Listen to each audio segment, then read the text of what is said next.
Good morning, students. We begin with the first poem of class 12 syllabus. The name of the poem is My Mother at 66, written by Kamla Das.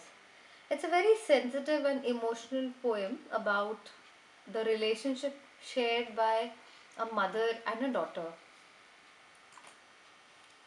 This poem is written by Kamla Das. She is a revolution in herself, one of the most unconventional, free spirited, and non-conformist poet she was. She was born in Kerala.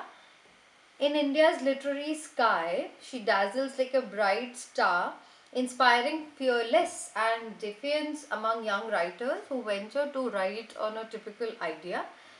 All her life, Kamla quoted controversy knowingly because she had a soul that dogmas and traditions couldn't fetter. Her literary genius and love for poetry became known when she was quite young. I'll read the poem and I'll explain it. Driving from my parents' home to Cochin last Friday, I saw my mother beside me, doors open mouthed, her face ashen like that of a corpse, and realized with pain that she was as old as she looked, but soon put that thought away and looked out at young trees sprinting, the merry children spilling out of their homes. But after the airport's security check, standing a few yards away, I looked again at her, wan, pale as a late winter's moon, and felt that old familiar ache, my childhood's fear. But all I said was, "See you soon, Amma." All I did was smile, smile, and smile. This poem has been written in a free verse.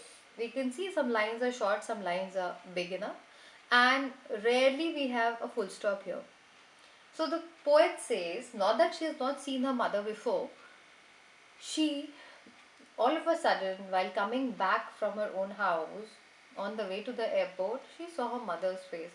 She was sitting beside her in the car, and her face was dozed. I mean, obviously, she was napping, she was dozing, she was sleeping, and her mouth was open. You might have noticed that people who are old generally they sleep with their mouth open. So she was napping and her mouth was open. Her face ashen like that of a corpse. Her face, the color was like ash. Ash looks dull, and corpse here is a dead body. The poet says that my mother's face resembled a dead body. Why? Because just like a dead body is motionless, colorless. Similarly, my mother also looked the same. Her face did not have any charm or charisma, but she looked really old and completely drained out of energy. And realized with pain that she was as old as she looked. All of a sudden, it struck me that my mother has become old. And maybe the next time when I come, I might not be able to see her again. There was a fear, and that daunting fear was not that it came in just now. It was there from the beginning of the childhood. So that fear was there in her, and she realized that maybe she's old. I'll not be able to come back and meet her again. So she was really upset, sad, and she was depressed within. All of a sudden, she realized with pain that she was as old as she looked. Her age is resembling, or her age is matching her face now. But soon put that thought away. All of a sudden, she thought that this is very depressing. So she wanted to think something else. She wanted to divert and deviate from whatever she was thinking. That's why she started looking out of the window. And when she looked out of the window to put that thought away, and she looked young trees sprinting.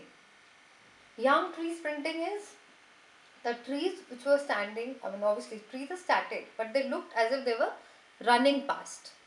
The poet here refers to the movement of the car. Obviously, when they are moving by a car, the tree looked as if they are moving.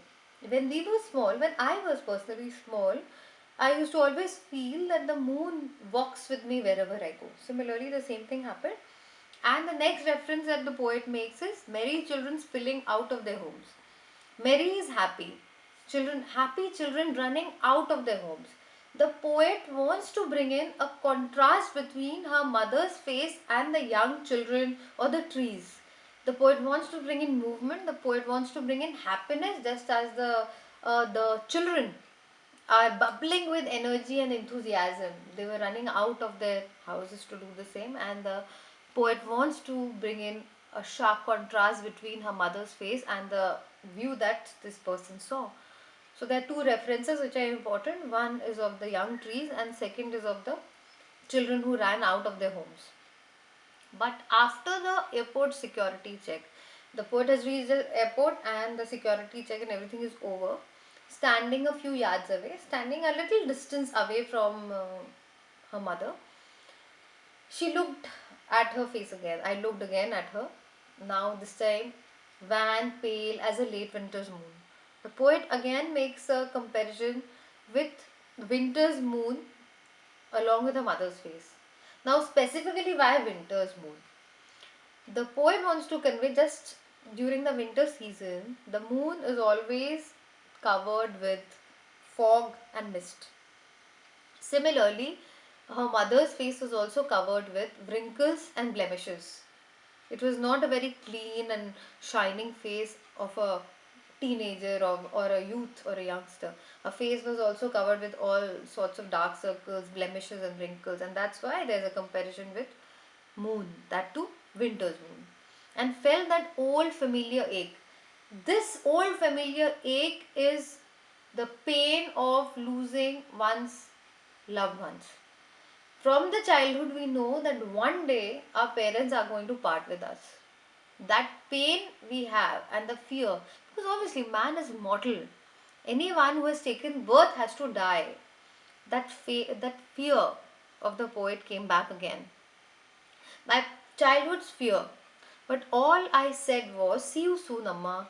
All I did was smile, smile, and smile. But I did not want to convey the same to my mother. I did not want to reciprocate the same to my mother.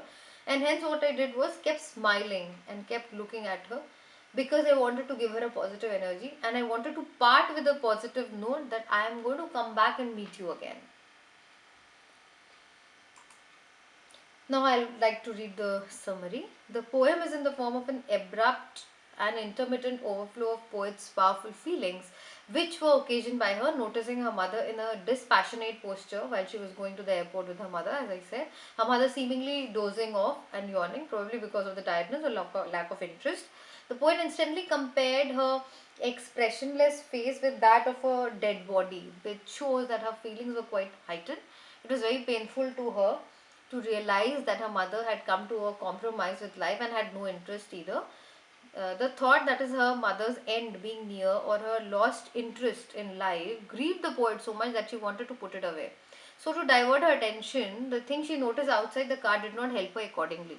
Seemingly running trees symbolizing life in its swing, though physically static, made the poet contrast this to the static condition of a mother inside the car. Even the happy children coming out of their homes giving the impression of the blooming life with so many promises intact gave her to understand and even contrast the dull or declining life of a mother inside the car. After going through the checking or frisking process at the airport, the poet, with the same hope of getting some wholesome or emotional response from her mother, looked at her. But this time also she faced or noticed the pale, indifferent, declining face. Again, she makes a comparison and she compares her face with the late winter's moon, which suggests the uncertainty of existence and the lusterless disposition. As the moon of later part of the wintry season is always, it is shineless and at the same time can be covered by mist or fog. In the same way, mother's fate has no luster or vitality. This thought made her feel familiar pain of separation, which she had been undergoing since her childhood. Her childhood's fear is of fear of losing some of the other objects as well. As such, quite ironically, in order to give a fake hope to herself and her mother, she hoped to meet her again. And this is quite true to the human beings, that they always remain in the willing suspension of disbelief. At the same time, as I said, she wanted to give the same feeling and she kept smiling, that's why. There was nothing else but smile. There are some important expressions which are a little tricky as well. Doze means sleeping. Open mouthed, it's open mouth which is open while you're napping. Tree sprinting, moving trees. Merry children, happy children running.